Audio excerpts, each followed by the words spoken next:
कस्तूरितिलकं ललाटपटले वक्षस्थले कौस्तुभं नासाग्रे वरनोदिकं करतले वैकुण्ठरे मयसने प्रजां बहुलां मे करोतु देवता विश्वे देवा देवता बृहस्पतिर्देवतेभ्यो देवता वरुणो देवता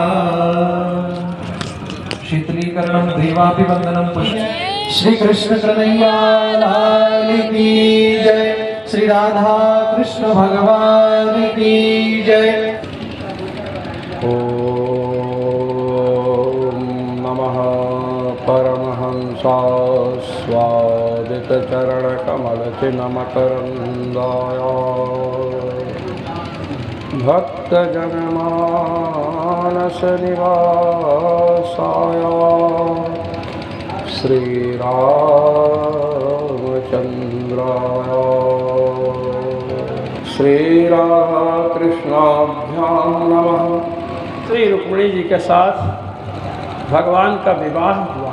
अब तो विवाह जब होना आरंभ हो गया ना, तब विवाह होगा। अब ये विवाहों की जो कथाएं चल रही हैं, इसको सुनने वाले यदि विवाह नहीं हो रहा हो तो समझो कि अब हो जाएगा, मौका आ गया है। श्री परीक्षित जी ने कहा कि महाराज भगवान का रुक्मिणी जी से विवाह हुआ, और भी सुना है मैंने कि विवाह हुए थे। कहे हुए ना, और बहुत जल्दी जल्दी शीघ्रातिशीघ्र हुए। के सत्यभामा जी से भी विवाह हुआ। के इनसे कैसे हुआ, कहे सुनो। सत्राजित भगवान सूर्य के बहुत बड़े भक्त थे। सत्राजित भगवान सूर्य के बहुत बड़े भक्त थे, और महाराज एक बार भगवान सूर्य का उपस्थान किए, सूर्योपस्थान, तो भगवान सूर्य प्रकट हो गए। अब देख रहे प्रकाश पुंज सामने प्रकट है। पूछा महाराज सूर्य भगवान है? कहे हाँ। कहे तो महाराज आपकी न आँख दिखे, न कान दिखे, न चरण दिखे।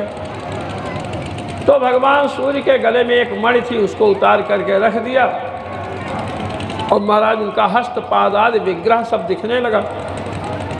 सत्राजित ने कहा कि महाराज आप ये मणि जो गले में धारण किए थे, जिससे आपका तेज इतना बढ़ा हुआ था, ये मणि मुझे दीजिए। भगवान सूर्य ने कहा ले लीजिए। अब उस मणि को पहन करके महाराज आए। उसका नाम स्यमंतक मणि है। श्यम अंधकारम अंतयति इति स्यमंतकः, जो अंधकार को दूर करती है। दूसरी बात, इससे 160 तोला सोना प्रतिदिन निकलता है इस मणि से। और तीसरी बात यह है कि ये मणि जहाँ पर रहेगी वहाँ अकाल नहीं पड़ेगा, वर्षा होती रहेगी। महाराज उस मणि को पहन करके उग्रसेन की सभा में आ रहे थे। दूर से लोगों ने देखा, किसी ने समझा नारद जी हैं, कोई समझा सूर्य भगवान है, कोई समझा सनकादिक है। बाद में पता चला ये तो सत्राजित है। भगवान ने सत्राजित से कहा कि अपनी मणि आप महाराज उग्रसेन को दे दें। तुम नहीं माने महाराज, चले आए। अब सत्राजित का एक भाई था जिसका नाम था प्रसेन। घरों में होता है कि महाराज लोग जो है जब पहले, अब इस समय की बात तो नहीं कह रहे हैं, पहले लोग जब ससुराल जाते थे ना, यदि अपने पास नई धोती ना हो तो पड़ोसी से धोती मांग लाते थे। एक व्यक्ति अपने मित्र से कहा कि चलो मेरी ससुराल, तो उसने कहा कि मेरे पास जो है कुर्ता नहीं है, बढ़िया कुर्ता नहीं है। कहा कुर्ता मेरा ले लो, ससुराल हो आते हैं। ससुराल गए तो उसने कहा, ससुराल वालों ने कहा नए मित्र का परिचय दो। तो कहे पढ़ने में भी तेज हैं, फिजिक्स के छात्र हैं और सब कुछ अच्छा है। मैंने कहा चलो, तो इनके कुर्ता नहीं था तो मैंने कुर्ता अपना दे दिया। कहा चलो चलते हैं।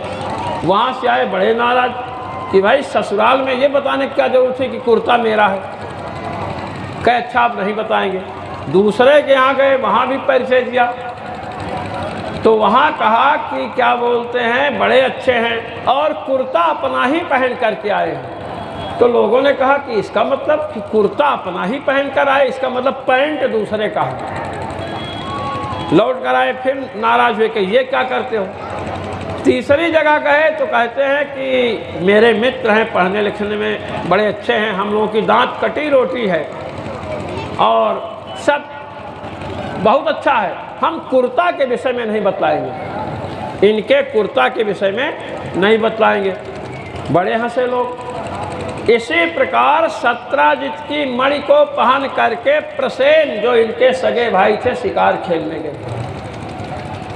जंगल में गए, एक शेर ने, सिंह ने देखा महाराज, सिंह ने आक्रमण कर दिया और प्रसेन को मार दिया, घोड़े को भी मार दिया और वो मणि लेकर के चला गया। आगे जब गया तो जामवंत जी ने, जिनको जाम्बवान कहते हैं, जामवंत के वचन सुहाए, ये देखिए सुंदर कांड का आरंभ ही यहाँ से होता है, मानस का। जामवंत जी मंत्री हैं, जामवंत मंत्री अति बूढ़ा। जामवंत जी बड़े वृद्ध थे, ब्रह्मा जी का अवतार है, ये भी समझ लीजिए। जामवंत जी ने देखा शेर के पास मणि है तो तुरंत ललकारे और पकड़ करके शेर को फाड़ दिया और मणि लेकर के अंदर गए। जामवंत के एक लड़का है जिसका नाम सुकुमारक है, उन्होंने सुकुमारक को ये मणि दे दी कि ये मणि लो और खेलो इससे। अब मणि से गुफा में प्रकाश फैल गया। इधर जब प्रसेन लौट करके न आए तो सत्राजित ने प्रचार किया कि हमारे भाई को मार करके मणि भगवान श्री कृष्ण ने छीन ली है। इन्होंने उग्रसेन जी को मणि देने के लिए कहा था, मैंने नहीं दिया, तो ऐसा किया है। कलंक लगा। ये कलंक क्यों लगा है? क्योंकि भादव मास में शुक्ल पक्ष की चौथ को, चतुर्थी को, यदि चंद्रमा का दर्शन हो जाए तो महाराज कलंक लगता है। ध्यान रखना, भादव मास के शुक्ल पक्ष के चतुर्थी के चंद्रमा के दर्शन से बचना चाहिए। और ये दर्शन हो गया है तो जो कथा सुना रहे हैं, इस कथा को सुन लोगे तो आपको कलंक नहीं लगेगा। इसका मैं वर्णन अभी कर रहा हूँ। तो महाराज भगवान श्री कृष्ण ने चतुर्थी के चंद्रमा का दर्शन किया था भादव महीने के शुक्ल पक्ष के, इसलिए महाराज कलंक लगा। भगवान सत्राजित के अनुयायियों को लेकर के प्रसेन को खोजने के लिए गए तो महाराज प्रसेन भी मरे हुए मिले, घोड़ा भी मिला और देखे कि गुफा के द्वार पर एक लड़का मणि से खेल रहा है। जब आगे बढ़े मणि लेने के लिए तो लड़का गुफा में चला गया। अब गुफा में महाराज बड़ा भयंकर युद्ध हुआ। जामवंत जी आ गए, कहे तुम कौन हो? कहे तुम कौन हो? कहे मणि लेने में आया हूँ। कहे मणि नहीं मिलेगी। बस महाराज युद्ध शुरू हुआ। मुष्टिक से युद्ध हो रहा है, पैरों से प्रहार कर रहे हैं। 28 दिन तक युद्ध हुआ महाराज। भगवान श्री कृष्ण और जामवंत जी का युद्ध कितने दिन चला? 28 दिन। 12 दिन तक तो लोगों ने प्रतीक्षा किया गुफा के बाहर, बाद में लौट आए। यहाँ दुर्गा जी की आराधना शुरू हुई कि श्री कृष्ण लौट करके आ जाएं, किसी आपत्ति में ना फंसे। 28वें दिन भगवान ने जामवंत जी को उठा करके पकड़ा और तीनों लोगों का भार अपने शरीर में ले करके छाती पर बैठ गए। महाराज उस समय जामवंत जी हंसे और कहे कि मैं समझ गया आप कौन हैं। क्या? से तो कृतः स्वयस उज्ज्वलिता चलंका रक्षा शिरांसि भूमि पे त्रिशोक्षकानी। आप हमारे रघुनाथ जी हैं जिन्होंने समुद्र पर सेतु बंधन किया, लंका को जला करके नष्ट कर दिया, राक्षसों के सिर को बाण से ऐसे मारा जैसे गेंद उछल रहे हों। ऐसे श्री रघुनाथ जी आप हैं महाराज। आप दर्शन दीजिए। भगवान श्री कृष्ण ने रघुनाथ जी के रूप में दर्शन दिया। कहे कि देखो जामवंत जी, हमें कलंक लगा है, इसलिए आप मणि हमको दे दीजिए। कहे मणि तो देंगे ही, मेरे पास एक कन्या है जिसका नाम जाम्बवती है, इस कन्या को भी आपको समर्पित कर रहे हैं। ये कन्या रामावतार के समय से ही है, तपस्या कर रही थी। अब दुल्हन और मणि दोनों लेकर के आए और महाराज वो जो दुल्हन जाम्बवती है उसी ने कहा कि मैं जामवंत जी की कन्या हूँ। ये मणि मेरे पिता ने शेर से छीनी थी, शेर ने प्रसेन को मार दिया था। सत्राजित बड़े लज्जित हुए। भगवान ने सत्राजित को भरी सभा में मणि दी तो कहे नहीं नहीं मणि हम नहीं लेंगे। कहे मणि ले लो, मैं तो रखूँगा नहीं, इसी के कारण आपने कलंक लगाया। तो कहे अब कलंक तो आपको हमने लगा दिया, मैं अपनी पुत्री सत्यभामा का विवाह आपसे कर देता हूँ। सत्यभामा सत्राजित की पुत्री है, उनका विवाह कर दिया भगवान के साथ। और भगवान ने कहा कि मणि तो आप रखो, इससे जो सोना हो हमें दे दिया करो। अब इस प्रकार भगवान को पांडवों के लाक्षागृह में जलने का समाचार मिला। महाराज उधर गए, इधर अक्रूर और कृतवर्मा, अक्रूर तो भगवान के चाचा ही लगते हैं, कृतवर्मा सेनापति हैं, इन्होंने शतधन्वा को भड़काया तो सत्राजित को मार करके मणि ले गया। भगवान वहाँ से आए और भगवान ने अपना घोड़ा दौड़ाया तो महाराज शतधन्वा का सुदर्शन चक्र से सिर काट लिया। अक्रूर और कृतवर्मा वहाँ से भाग गए। अक्रूर जो 3 वर्ष काशी में निवास किए भगवान के वियोग को सहे। मैंने कल कथा में चर्चा की थी कि जब अक्रूर जी भगवान श्री कृष्ण को लेकर के वृंदावन से चले थे, उसी समय ब्रज गोपियों ने साथ दिया था, जिस प्रकार आप श्री कृष्ण को हमसे अलग कर रहे हैं, ऐसे ही आपको भी श्री कृष्ण से अलग रहना पड़ेगा।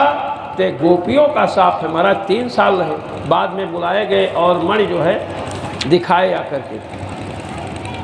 अब हम चर्चा कर रहे हैं भगवान श्री कृष्ण के और भी विवाह हुए हैं कई कन्याओं से, और एक 16,100 कन्याओं से विवाह हुआ महाराज।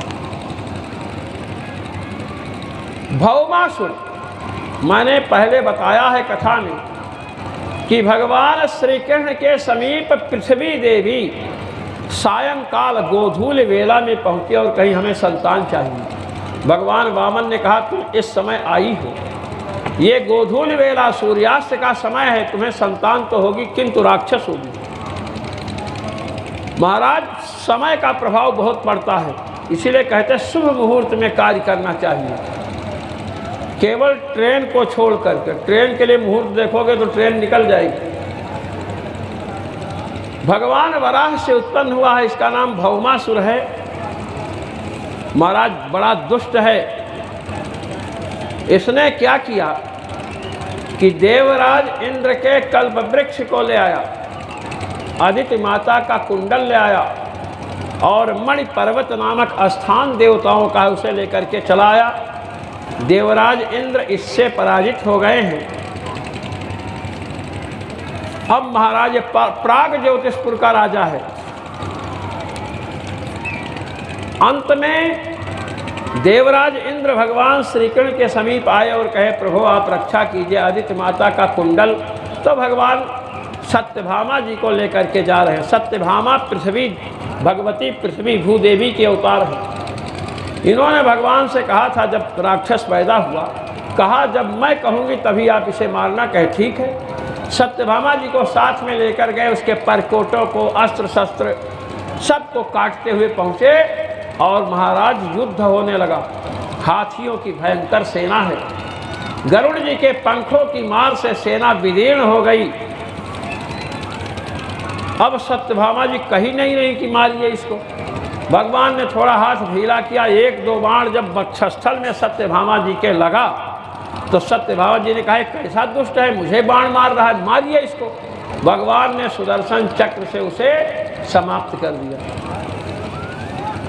भौमासुर का वध किया महाराज। उसने 16,100 कन्याओं को बंदी बना रखा था।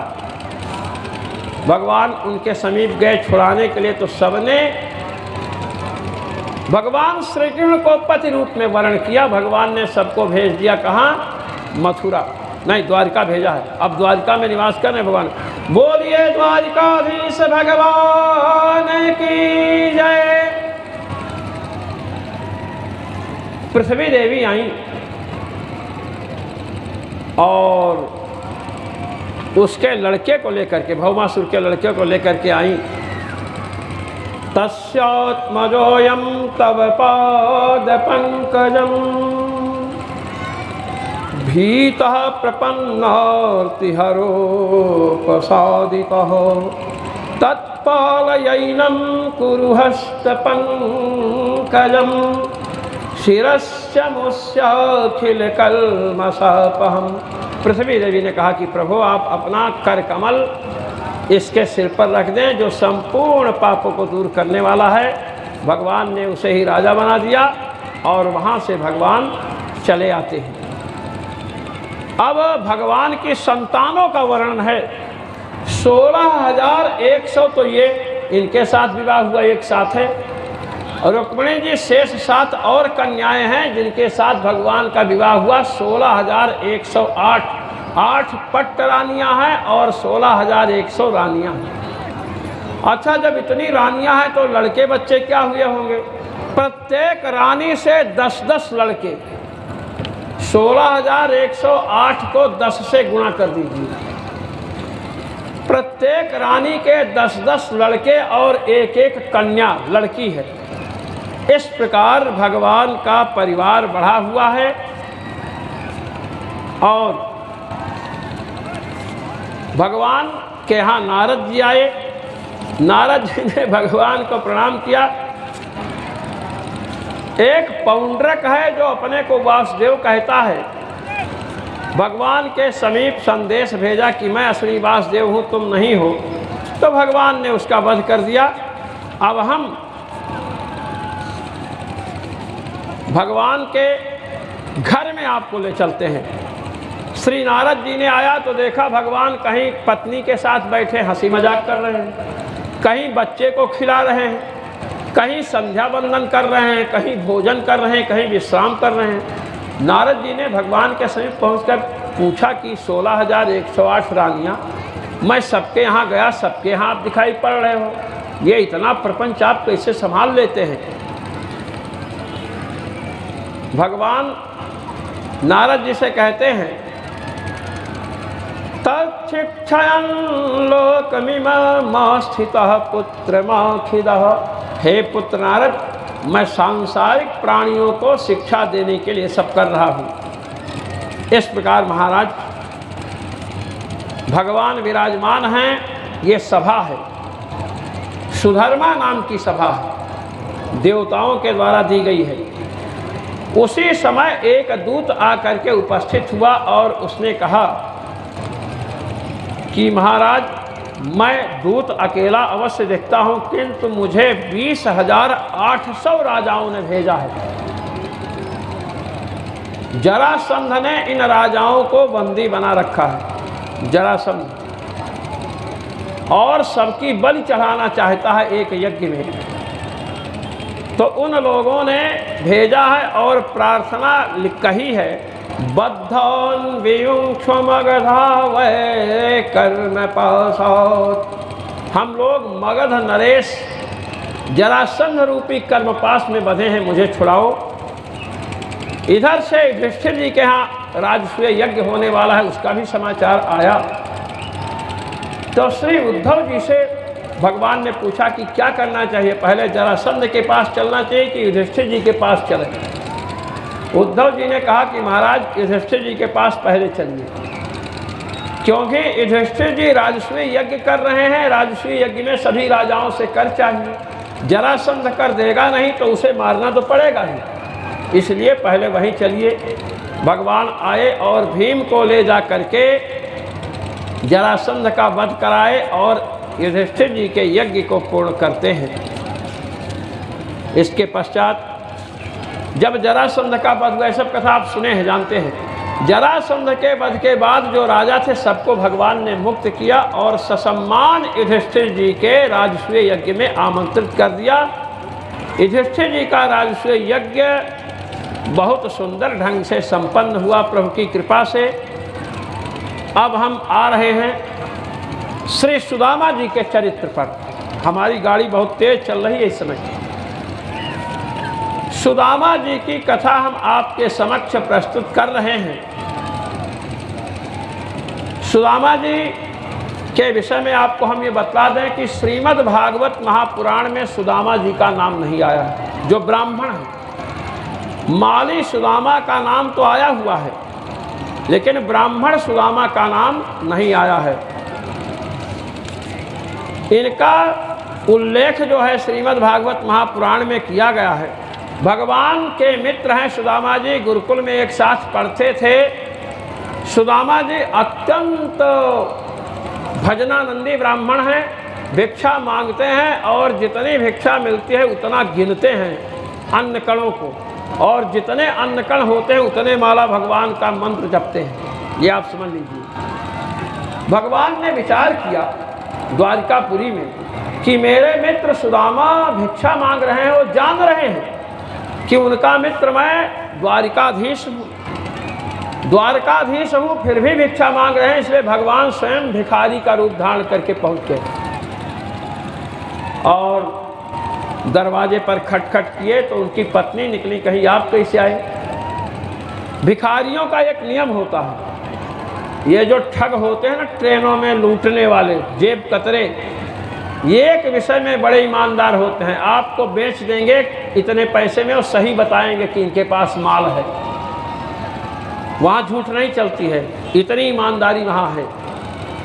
और भिक्षुओं में, भिखारियों में एक नियम है कि एक भिखारी दूसरे भिखारी के यहाँ भीख मांगने नहीं जाएगा।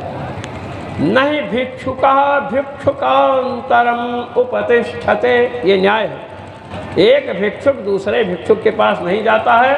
भगवान भिक्षुक का रूप धारण करके पहुंच गए। पत्नी आवाज़ सुनकर निकली, भगवान ने कहा कुछ दीजिए भिक्षा। कहे महाराज मैं भिक्षा कहाँ से दूँ, मेरे पति स्वयं भिक्षा मांगते हैं। कभी कभी हम लोगों की एकादशी हो जाती है, कुछ नहीं मिलता है तो हम भूखे रह जाते हैं। भगवान ने कहा कि तुम्हारे पति का नाम क्या है, नाम बताइए।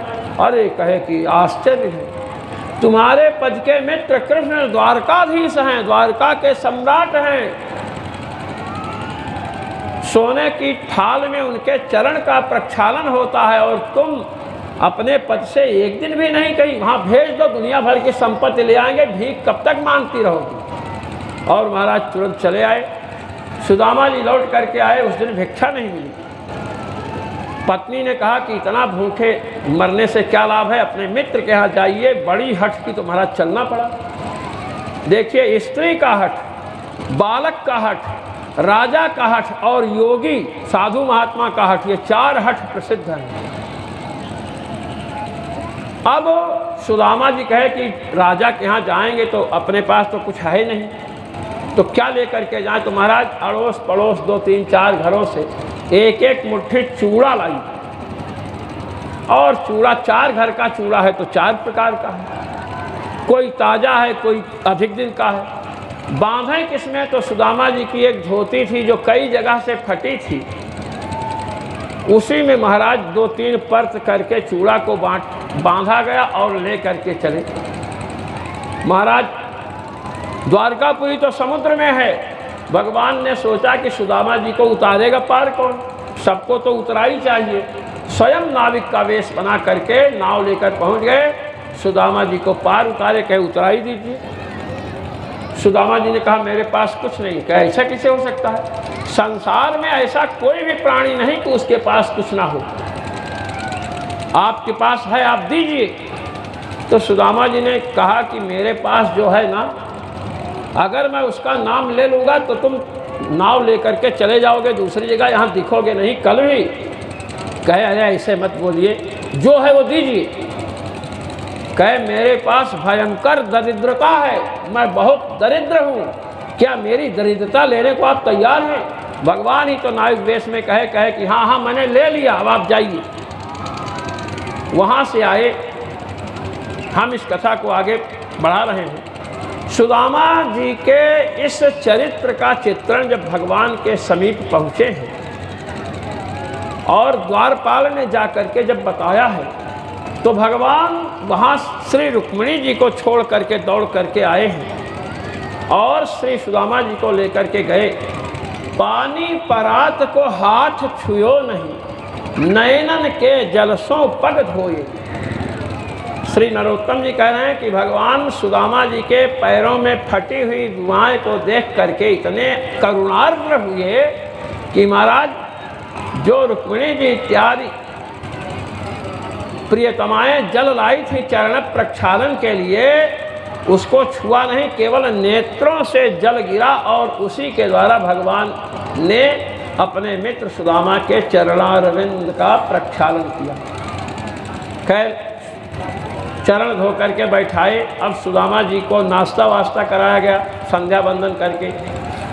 सुदामा जी के स्नान का समय हुआ तो 16,108 घड़े पानी आया। 16,108। सुदामा जी ने पूछा, कन्हैया ये क्या सब घड़े के घड़े रखे हैं, कोई यज्ञ वज्ञ होने वाला है, कोई कलश यात्रा निकलेगी क्या? कहे नहीं नहीं नहीं, कलश यात्रा नहीं, ये तो आपके स्नान के लिए 16,108 घड़ा जल है। सुदामा जी ने कहा, राम राम, इतने जल से नहवाओगे तो कलश यात्रा तो नहीं निकलेगी, लेकिन इस सुदामा की 100 यात्रा जरूर निकल जाएगी। अंत में एक एक घड़े से थोड़ा थोड़ा जल ले करके 4-5 घड़े जल तैयार किया गया। सुदामा जी को स्नान कराया गया।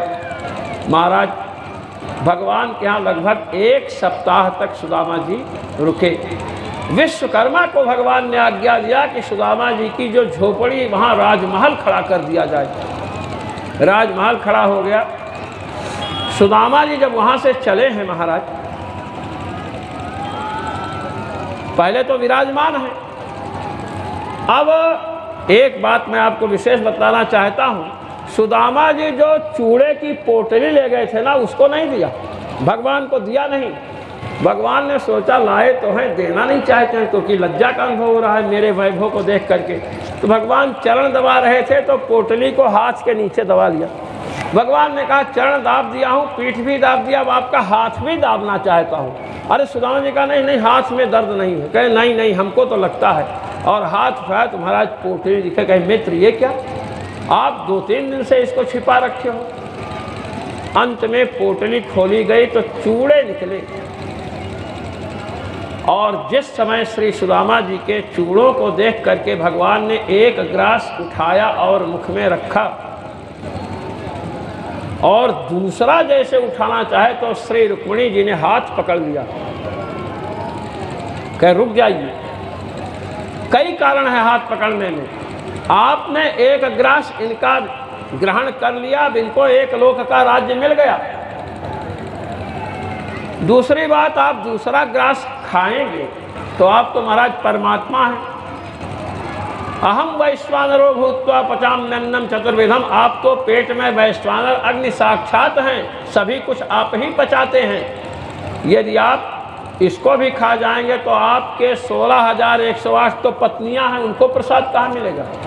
और एक एक पत्नी के 10-10 बच्चे, एक एक बच्ची है, प्रसाद सबको मिलना चाहिए ना आपके मित्र का। इतने भजनानंदी तो 80 ब्राह्मण आए हैं। तो श्री जी ने महाराज हाथ पकड़ करके ले लिया और प्रसाद सबको बांट दिया। सुदामा जी लौट करके आए, और महाराज लौट करके आए तो अपने झोपड़ी पर गए तो देखे वहाँ महल है। वहाँ से पत्नी ने एक दासी को भेजा कि मेरे प्रियतम जो सुदामा हैं उनको लेकर के आओ। दासी जब बढ़ी तो सुदामा जी पीछे हटे। दासी ने समझा कि ये नाराज हैं तो दौड़ी पकड़ने के लिए, तो भागे, अंत में पकड़ लिया। सुदामा जी ने कहा, मुझसे क्या गलती हुई? एक तो मेरे झोपड़ी के जगह को किसी राजा ने अतिक्रमण कर लिया। अरे कहे कोई राजा नहीं, यहाँ के राजा तो आप ही हैं। महारानी अंदर हैं, आपको बुला रही हैं। इस प्रकार महाराज कहा।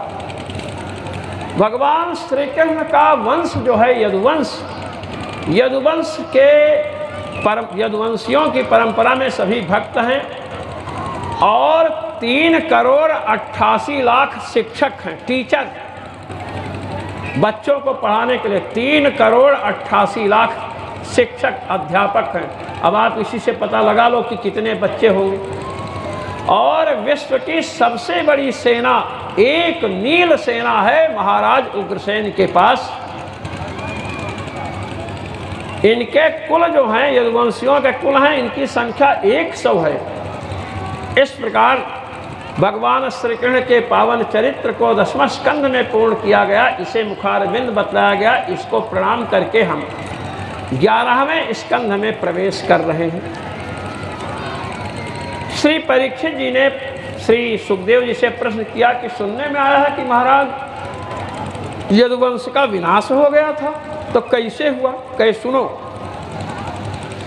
द्वारकापुरी से कुछ समीप पिंडारक नाम का क्षेत्र है, और वहाँ पर महाराज विश्वामित्र, कर्ण, दुर्वासा, भृगु, अंगिरा जैसे महर्षि और नारद जी भी वहाँ पधारे हैं।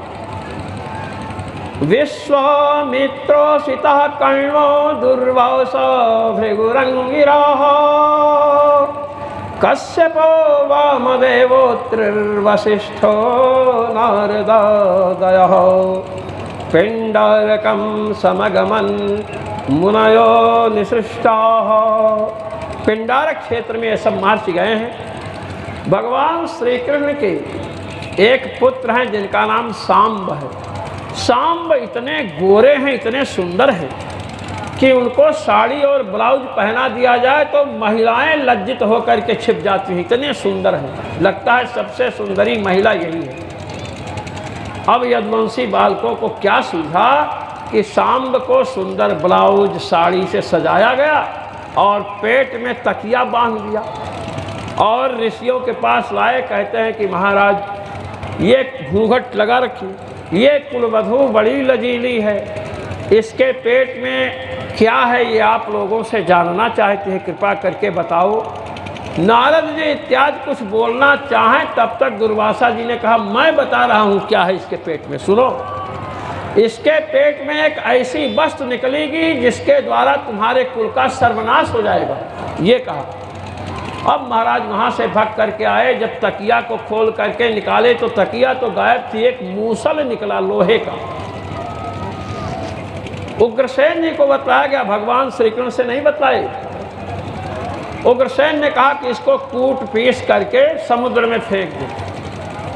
उस मूसल को महाराज काट करके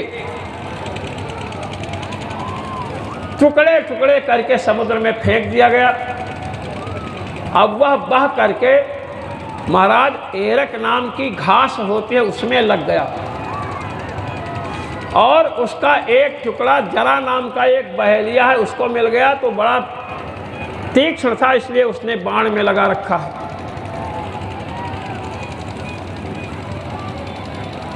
दुर्वासा जी ने कहा था इसी के द्वारा तुम्हारे वंश का सर्वनाश होगा।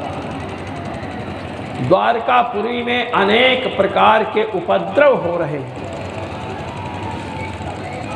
उपद्रवों को देख करके भगवान श्री कृष्ण ने यदुवंशियों से कहा कि आप सब लोग प्रभास क्षेत्र चलो, वहाँ यज्ञ करेंगे, दान करेंगे, पुण्य करेंगे, तो ये उपद्रव जनित जो फल है, उपद्रवों से जिसका संकेत हो रहा है कि भीषण नाश होने वाला है, उससे बच जाएंगे। और जिस समय भगवान चलना चाहते हैं उसी समय महाराज उद्धव जी पधारे भगवान के चरणों में और उन्होंने कहा कि प्रभु आप भी मुझे अपने साथ ले चलें। श्री हरि ने कहा, भगवान ने कहा, उद्धव जी क्या कह रहे हैं? नाहं तवाङ्घ्रिकमलं क्षणार्धमपि केशव त्यक्तुं समुत्सहेनाथ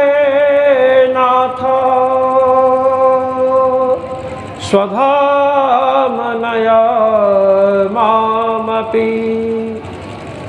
हे केशव, मैं आपके चरण कमलों का परित्याग नहीं कर सकता हूँ, इसलिए आप अपने धाम हमें भी ले चलें। तो भगवान ने उद्धव जी को बड़ा उपदेश दिया, पूजा कैसी करनी चाहिए। 24 गुरुओं की कथा दत्तात्रेय जी का दृष्टांत प्रस्तुत करके दिया। समय हमारे पास कम है, इसलिए हम सब कथाओं को प्रणाम करके आगे बढ़ रहे हैं। भक्ति का उपदेश दिया, भगवान की तांत्रिक विधि से पूजा कैसी करनी चाहिए, सत्संग का उपदेश दिया भगवान ने। भगवान ने कहा कि देखो उद्धव, नरोधयति मां योगो न सांख्यम धर्म एव च न स्वाध्यायस्तपस्त्यागो नेष्टापूर्तं न दक्षिणा।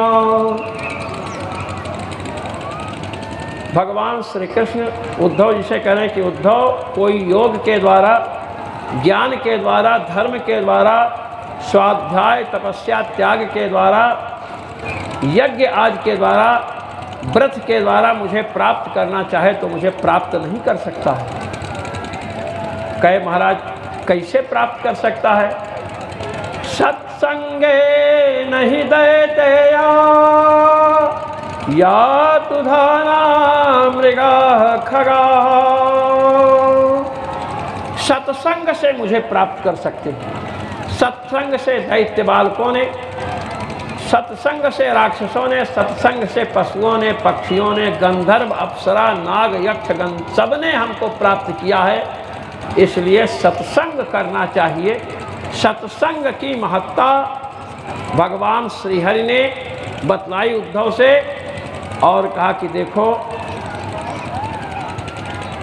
गुरु बनाना चाहिए। कहे गुरु किसको बनाना चाहिए? कहते हैं गुरु उसे बनाते श्रोत्रियम ब्रह्मनिष्ठम। गुरु ऐसा हो जो शास्त्रों का ज्ञाता हो और भगवत भजन भी करने वाला हो। जो मेरा भजन करते हैं वे मुझे अत्यंत प्रिय होते हैं।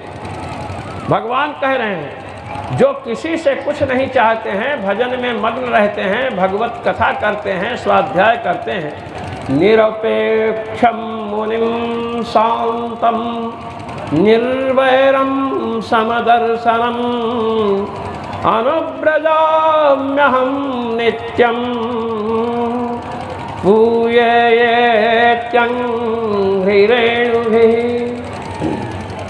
भगवान कहते हैं कि जो निरपेक्ष है, जिसे जगत की आशा नहीं है, निर्वैर है, कोई भी वैर करता रहे किंतु वह वैर नहीं करता है, सर्वत्र समदर्शन है। समदर्शन का अर्थ होता है समान दृष्टि।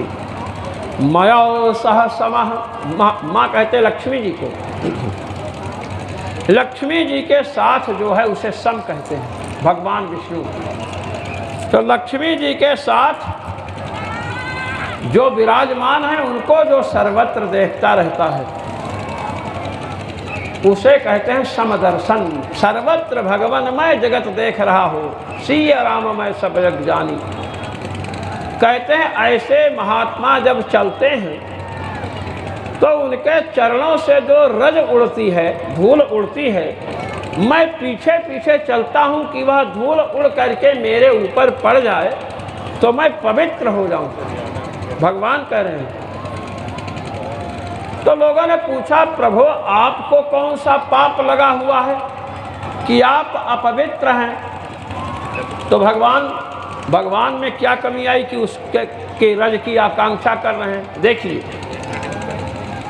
भगवान ने प्रतिज्ञा की है, ये यथा माम प्रपद्यन्ते तांस्तथैव भजाम्यहम्। जो जिस प्रकार मेरा भजन करता है, मेरे शरण में आता है, वैसे उसका भजन करता हूँ।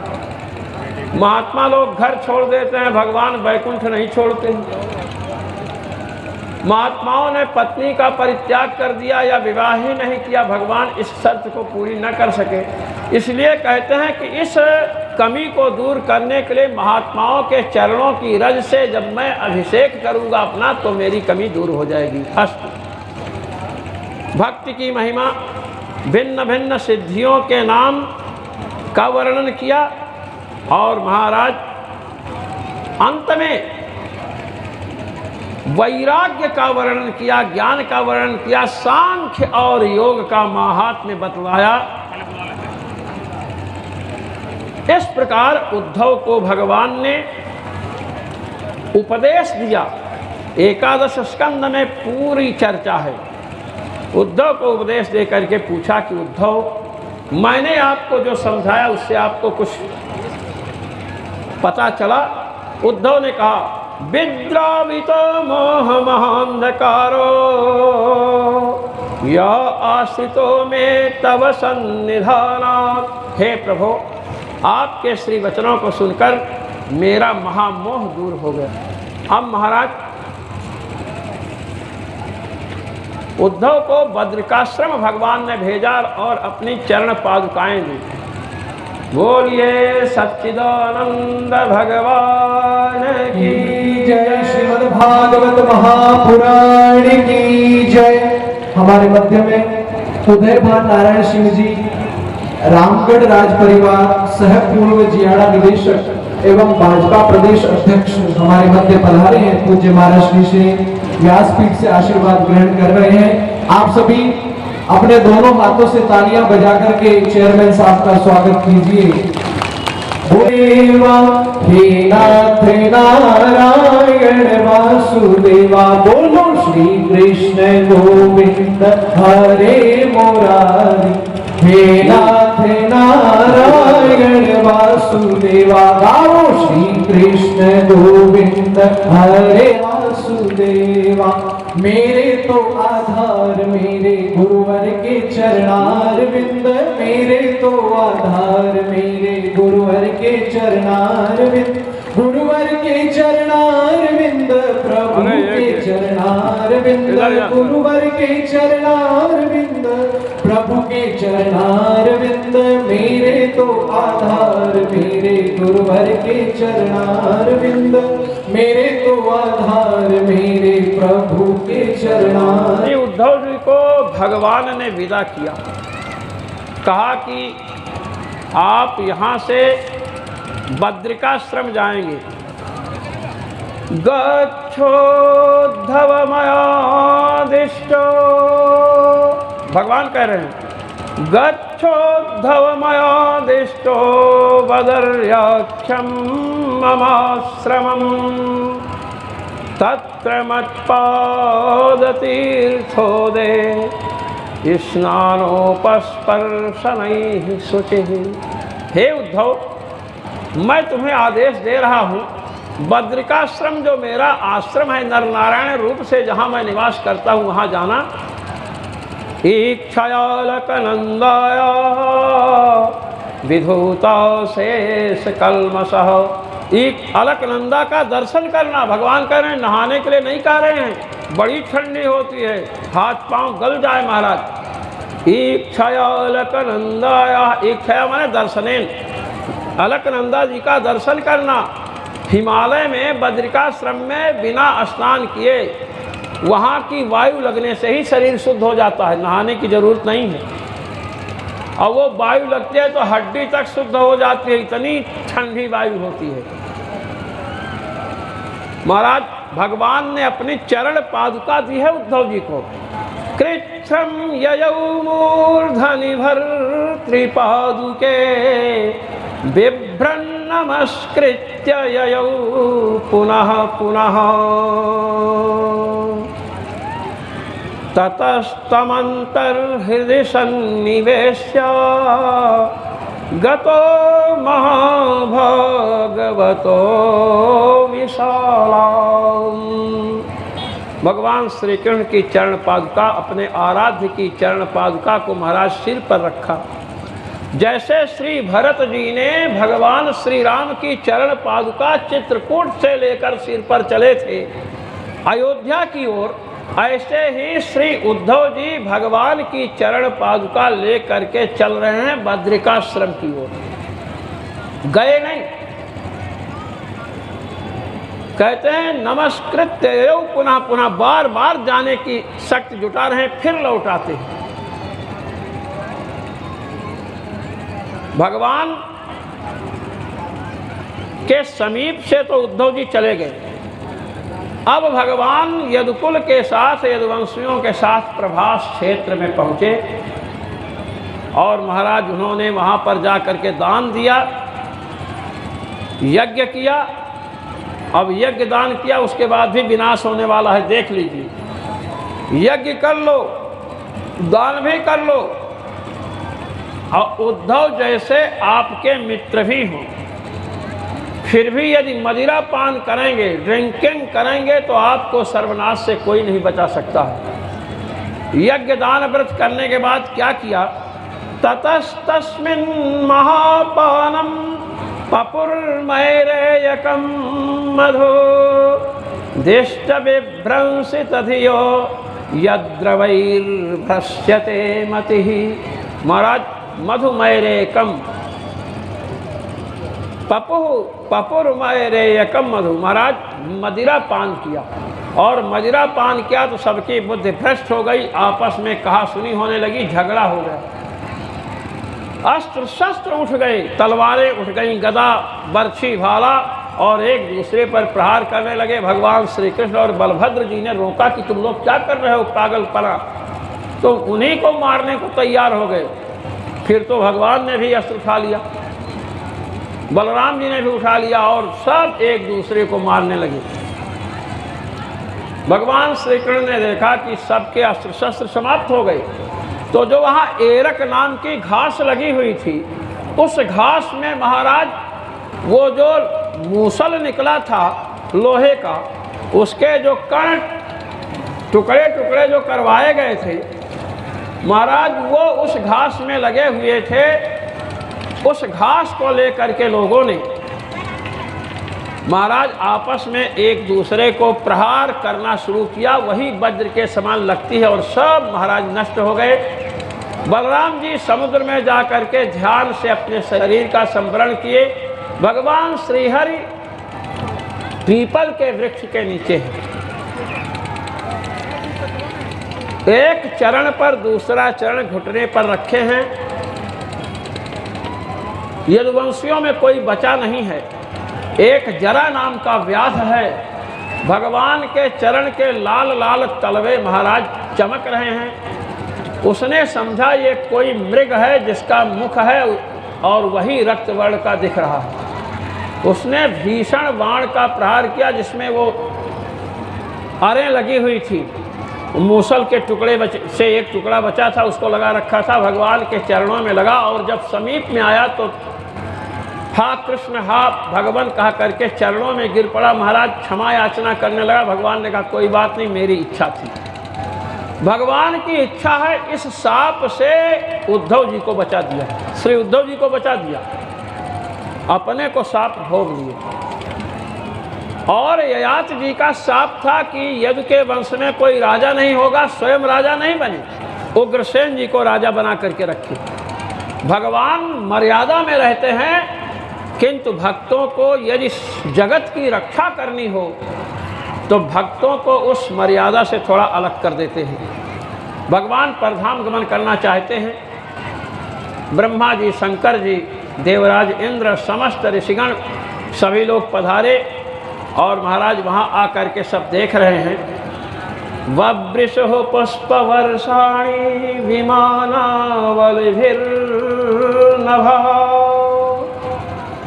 कुर्वन्तः संकुलं राजन् भक्त्या परमया युताः। देवगण पुष्प वृष्टि कर रहे हैं, पुष्प बरसा रहे हैं। अच्छा, देवता लोग जब पुष्प बरसाना होता है तो चतरा से या वाराणसी से पुष्प खरीदने नहीं जाते हैं। ये लोग केवल हाथ ऐसे ऐसे करते हैं और पुष्प गिरने लगता है। ये देवताओं की विशेषता है। और श्री जी भगवान श्रीहरि भगवान नारायण की जब सेवा करती है महाराज, तो एक महात्मा कहते थे कि चरण से 4 अंगुल ऊपर ही हाथ रहता, ऐसे ऐसे करती रहती है। ये समझ लीजिए भगवान का चरण है, और लक्ष्मी श्री जी यहीं से ऐसे ऐसे ऐसे ऐसे, थोड़ा 2 अंगुल नीचे हाथ आया तो भगवान कहते इतना जोर क्यों लगा रही हो। ये भगवान इतने सुकोमल हैं। और जब कठोरता की बात आती है तो कुबलया पीठ को चूर्ण चूर्ण कर देते हैं। अस्तु पुष्प वृष्टि किया और कहा प्रभु आप अपने धाम पधारें। भगवान ने कृपा कटाक्ष किया देवगणों के ऊपर। ब्रह्मा जी को ऊपर दृष्टि पड़ी तो महाराज ब्रह्मा जी ने वहीं से साष्टांग प्रणाम किया। शिव जी ऊपर दृष्टि पड़ी तो शिव जी ने साष्टांग प्रणाम किया। आकाश साष्टांग प्रणाम करने वाले देवगणों से भर गया। भगवान ने सब पर जब दृष्टिपात कर लिया, सब लोगों ने देखा कि हमको प्रभु की कृपा दृष्टि प्राप्त हो गई, सब निहाल हो गए। तब भगवान ने अपने नेत्र कमलों को बंद किया। भगवान पितामहं वीक्ष्य विभूतिरात्मनो विभुः संयोज्यात्मनि चात्मानं पद्मनेत्रे न्यमीलयत्। पद्मनेत्र कमल नेत्र को भगवान ने बंद कर लिया।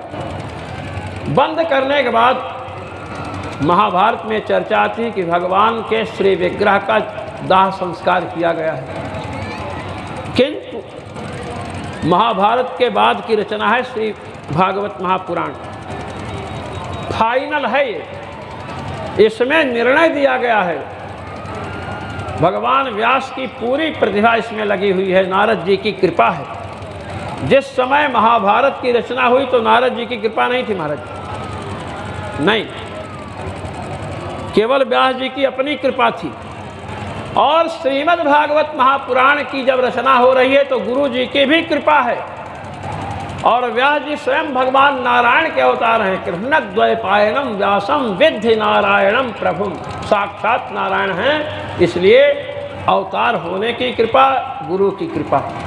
इसलिए श्रीमद् भागवत महापुराण में आया है, कहते हैं लोकाभिरामं स्वतनुम धारणा ध्यान मंगलम योग धारणया ज्ञेय अदग्ध्वा धाम विशत्स्वकम।